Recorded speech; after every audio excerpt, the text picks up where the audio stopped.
अखन अपने सब सुन रहल छी चांद रिकॉर्डिंग स्टूडियो के शानदार प्रस्तुति। जीवई कोना ऐसन सार जीवई कोना ऐसन सार माई के माई की लिखला कपार माई के माई की लिखला कपार डूब गेल नैया हमर बीच मझधार डूब गेल नैया मैया बीच मझधार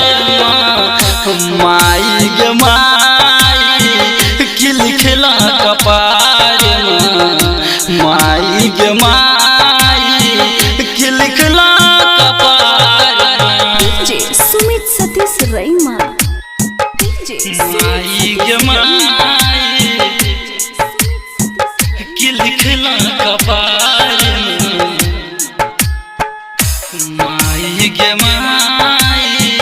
की लिखला कपार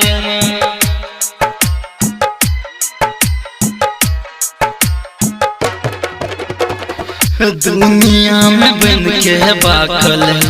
रहै छी हम गे की कहूँ कते दुख में सहै छी हम गे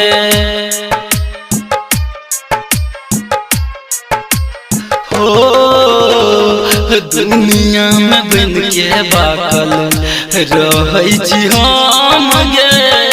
की कहूँ कते दुख में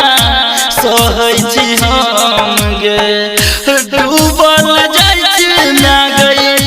नरक धार हो डूबल जाइ छी ना गई नरक धार माई गे माई की लिखला कपार माई गे माई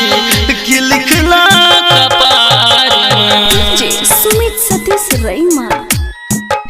सुमित सतीश रईमा माई गे माई की लिखला कपार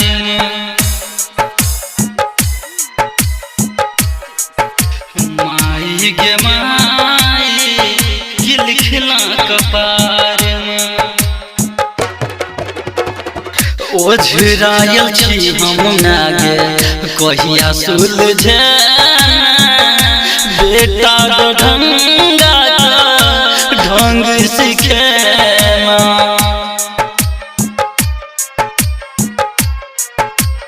हो ओझरायल छी हम नागे कहिया सुलझे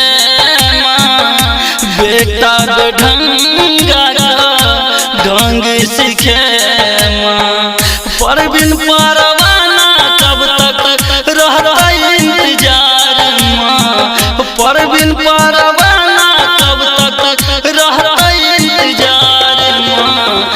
माई गे माई की लिखला कपार